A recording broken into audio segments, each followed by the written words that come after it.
For many modern families, securing a home on a quiet suburban street is the definitive benchmark of success. Reaching that milestone almost always requires borrowing hundreds of thousands of dollars. For the world's 1.9 billion Muslims, this financial necessity hides a severe spiritual danger. Islamic law strictly prohibits paying or receiving interest. To solve this, millions sign contracts marketed as Islamic mortgages. They believe their wealth is protected. But behind the Arabic terminology, many of these agreements operate identically to a conventional interest-bearing loan. A mortgage that secretly harbors interest puts the homebuyer in a state of religious defiance. Under Quranic law, signing such a contract is treated as a spiritual catastrophe. The Quran treats riba, the practice of usury or interest, with extraordinary severity. In Surah Al-Baqarah, verse 279, consuming interest is equated to a declaration of war from God. This is not treated as a minor individual failing. In the Hadith collections, specifically Sahih Muslim 1598, the Prophet Muhammad curses all parties involved in an interest-bearing transaction. The condemnation falls equally on four specific roles: the one who consumes the interest, the one who pays it, the clerk who records the contract, and the witnesses who sign it. This strict ban exists to prevent a system that extracts wealth from the vulnerable and corrupts the social fabric of a community. The categorical nature of this prohibition makes finding a legitimate halal alternative a religious necessity. To understand how halal alternatives are supposed to work, we have to look at the baseline rule of Islamic economics. Money is exclusively a medium of exchange. It is not a commodity that can be rented out to generate a profit on its own. A conventional mortgage, known as Riba al-Nasiya, violates this rule. A bank lends a buyer $200,000, and over 30 years, the buyer repays $300,000. The bank earns a profit simply because time passes. If the property burns to the ground or the housing market crashes, the bank's return remains perfectly insulated. The borrower still legally owes the entire original loan plus the accumulated interest. Islamic law rejects this. For any financial profit to be valid, it must be tied to a genuine economic activity, a physical asset, and a sharing of actual risk.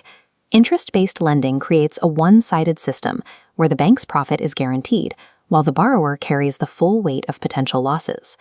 This chart categorizes the broad landscape of Islamic finance products, designed to facilitate major purchases without utilizing interest. One common method is Murabaha.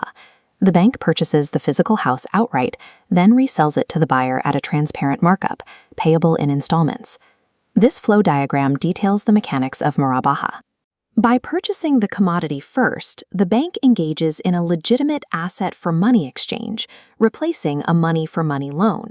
For modern homebuyers, the most popular model is Diminishing Musharakah, which translates to a declining partnership. Under this contract, the bank and the buyer purchase the home together.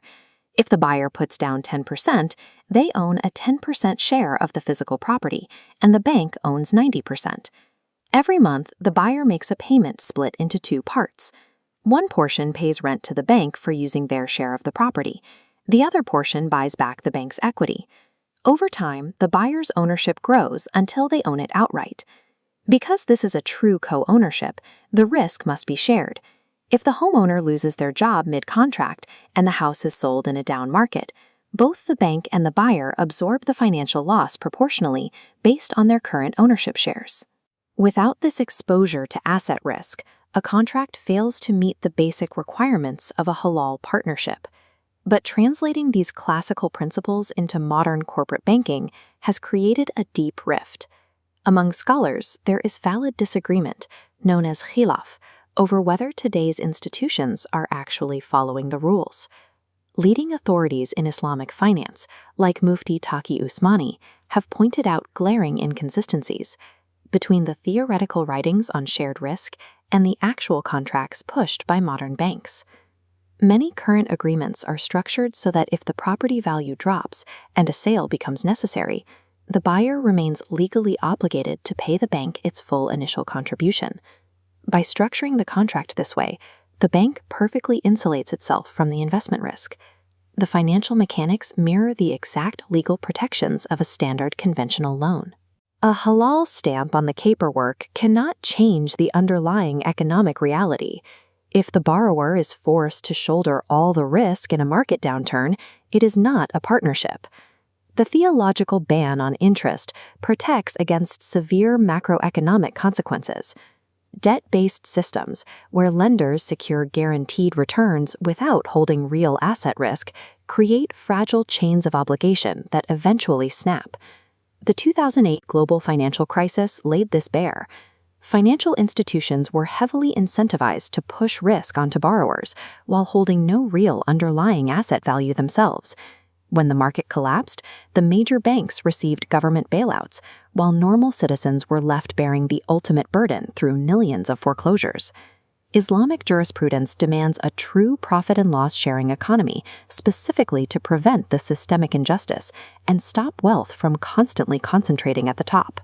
Before signing a home contract, verify the risk distribution with an independent scholar or Shari'a board.